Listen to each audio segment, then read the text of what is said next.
नागपुरी मेजवानी बघणाऱ्यांना पौर्णिमाचा खूप मनापासून नमस्कार। सकाळची वेळ ही गृहिणींसाठी थोडी घाईगडबडीची असते। अशा वेळी नाश्त्यासाठी एखादी झटपट होणारी रेसिपी आपल्याला करायची असते। म्हणून आज मी तुम्हाला ज्वारीच्या पिठाचे अप्पे दाखवणार आहे, जे झटपट तयार होतात आणि पौष्टिकसुद्धा आहेत। हे तुम्ही नाश्त्याला किंवा मुलांना डब्यात देण्यासाठी नक्कीच करू शकता। चला मग करूया ज्वारीच्या पिठाचे पौष्टिक अप्पे।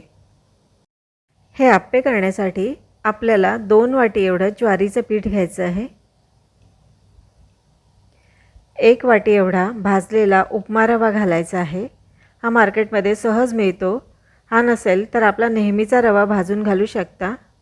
अर्धी वाटी एवढी भाजलेल्या दाण्याची भरड घालायची आहे। 1 मोठा कांदा बारीक चिरून घालायचा। 3 हिरव्या मिरच्या, 5-6 लसूण पाकळ्या आणि जिरं मी थोडंसं क्रश करून घेतलं। हे साधारण 2 टेबलस्पून एवढं आहे। भरपूर अशी बारीक चिरलेली कोथिंबीर घालायची। कोथिंबीरीसोबत तुम्ही थोडीशी हिरवी मेथी देखील घालू शकता, त्याने सुद्धा छान चव येते। 1 टेबलस्पून एवढे तीळ घातलेले आहेत आणि आता अर्धी वाटी दही घालायचं। दही घातल्यामुळे अप्प्याची पौष्टिकता तर वाढतेच, पण छान अशी आंबूस चव देखील येते। 1 टीस्पून एवढी हळद घालायची।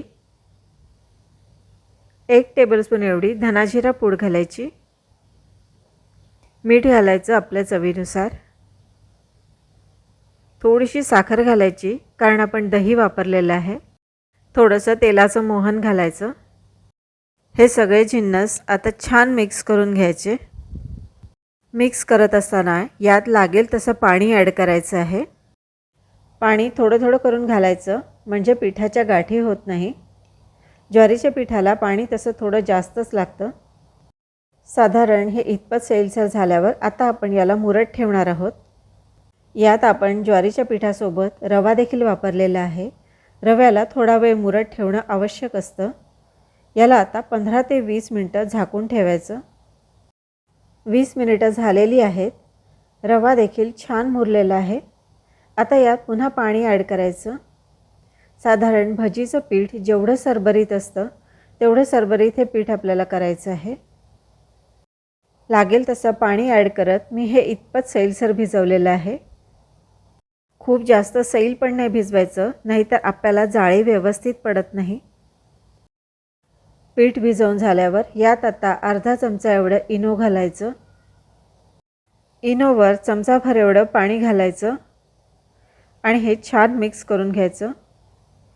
इनो घातल्यावर पीठ अगदी हलकं होऊन जातं आणि अप्प्याला जाळीसुद्धा खूप छान पडते। इकडे मी गॅसवर अप्पे पात्र तापत ठेवलं होतं, त्यात मी आता थोडं थोडं करून तेल घालत आहे। जर तुम्हाला हे अप्पे ऑइल फ्री करायचे असतील तर तुम्ही तेल स्किप करू शकता। तेल न घालता देखील हे अप्पे बनवले जाऊ शकतात। तेल घालून झाल्यावर चमच्याच्या साहाय्याने हे पीठ अप्पे पात्रामध्ये अशा प्रकारे घालायचं। पीठ घालून झाल्यावर हे अप्पे आपल्याला झाकून शिजवायचे आहेत। अगदी स्लो फ्लेमवर शिजवायचे। जर हाय फ्लेमवर शिजवले तर अप्पे खालून करपतात आणि मधला भाग मात्र कच्चा राहतो। त्यामुळे अप्पे शक्यतो स्लो फ्लेमवर शिजवावेत। अप्पे आता एका बाजूनी छान शिजलेले आहेत। हे सगळे आता पलटवून घ्यायचे। दोन्ही बाजूनी अगदी छान खमंग करून घ्यायचे। सर्व अप्पे पलटवून झाल्यावर त्यावर थोडं थोडं तेल घालायचं, म्हणजे ते खालून सुद्धा छान खमंग होतात। आता हे आपल्याला पुन्हा एकदा झाकून शिजवायचे आहेत।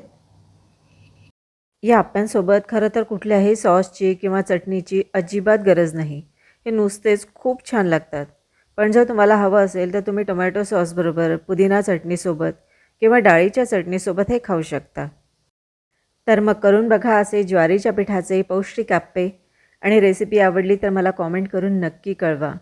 चॅनलवर जर तुम्ही नवीन असाल तर सबस्क्राईब करायला विसरू नका। पुन्हा भेटूया आणखी एका नवीन रेसिपीसह। तोपर्यंत गुड बाय।